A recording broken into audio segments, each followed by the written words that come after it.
আপনারা দেখছেন press 24 channel. কিছু বলতে চাই, এক মিনিট। সেটা হচ্ছে হিলু চাষার যে জন্মস্থান, আমার জন্মস্থান একই জায়গায়।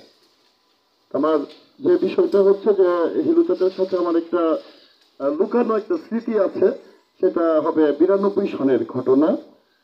তো আমি যেহেতু আমার বাবা ছোট রেখে মারা গেছে, আমি একটু দুষ্ট ছিলাম বেশি। আমাদের বাসা ছিল ওই ড্রিম ম্যানশনের এই পারে, জলিলের গ্যারেজের পিছনে আমার বড় চাচার বাড়ি, ওইখানে আমার জন্ম। তো আমি ছিপ দিয়ে মাছ মারতাম। তো যখন দেখা গেল যে আমি ঝির তুলে ওই আবু তারা হচ্ছে তার ভাই, তো পিছনে যে পুকুরটা, ওই পুকুরটাতে বসে বসে আমি মাছ মারতাম চুরি করে। তো একদিন দেখা গেল যে একটা মাছ বড় সড়ো উঠছে, পোনা মাছ সম্ভবত। তো তখন পোলাপানে আমাদের ধৈর্য নিয়ে গেছে ওই পারে যে পুকুর ছিল, ওই পুকুর পারে দুলু চাচার বাসার সামনে ছিপ সহ। তো এবং সবাই হিলু চাচা ওইখানে আসছে, এই একে ধরছস কেন? মাছ চুরি করে নিয়ে যায় প্রতিদিন। তো তখন সে বলতেছে মাছ চুরি করে নিয়ে যায়, মাছ ধরছে, ওকে ধরে নিয়ে আসছস কেন, ছেড়ে দে। ওরা আমার দিকে অনেকক্ষণ তাকায়া, যাও বাবা যাও। এটা হচ্ছে আমার একটা স্মৃতি তার সাথে। তার পরবর্তীতে একটা স্মৃতি হলো স্বামী মাসরাবের বিয়ের সময় আমি তার সাথে একটি গাড়িতে গেছি। এর আগেও আমি জানছি তিনি বহুরূপীর।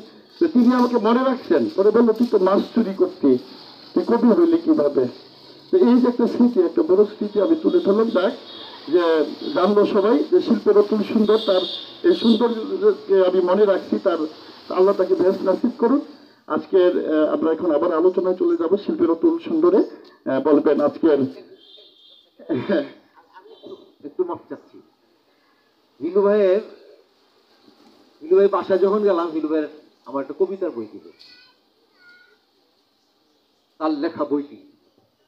তো আমি আমাদের প্রেস ক্লাবের একটা বার্ষিক একটা সংখ্যা বেরোয় অরণি, এটি প্রতি বছরই একটা সাহিত্য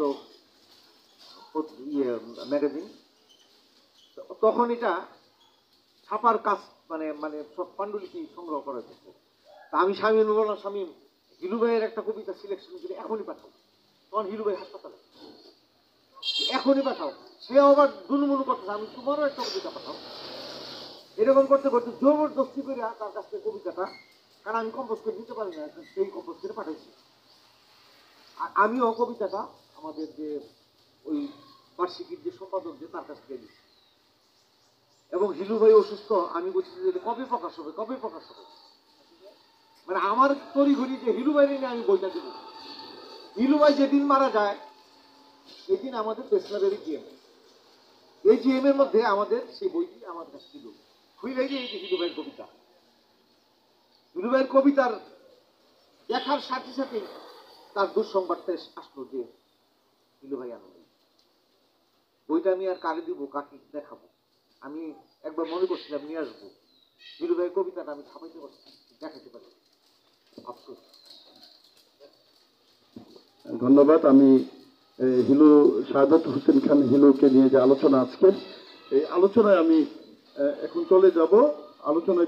আলোচনায় আসবেন যে আমাদের যে আরেকজন গুণী আলোচক, যিনি নাট্যজন এবং বিশিষ্ট সাংবাদিক নিজাম মল্লিক নিজু। তিনি চেনা অচেনা গায়ের এক সুন্দর চেনা অচেনা গায়ের নিজাম ভাই সেলিম আলদিনকে নিয়ে লিখছিলেন একটা চেনা অচেনা গায়ের কি যেন একটা সুন্দর একটা গল্প লিখেছিলেন। আমি সেই থেকে তাকে চিনতাম। তো তিনি নিভৃতচারী, খুব নীরবে থাকেন। আজকে আমাদের এই বৃক্ষণে তিনি আসছেন। আমি বিশেষ করে নজিব আশরাফ এবং এই নিজাম মল্লিক নিজুকে যে এই আয়োজনে যা নিয়ে আসছে তাকে ধন্যবাদ জানাই। আসলে বৃক্ষণের জন্য এটা একটা অনেক বড় কিছু। আমি দীর্ঘ সময়ে এই দুই আলোচককে বৃক্ষণে দেখি নাই, আমার সময় আমি আনতে পারি নাই। ধন্যবাদ তাকে। আমরা এখন আলোচনায় চলে যাবো। শিল্পের অতুল সুন্দর শাহাদাত হোসেন খান হিলুকে নিয়ে বলবেন নিজাম মল্লিক নিজু। নাট্যজন নিজাম মল্লিক নিজু।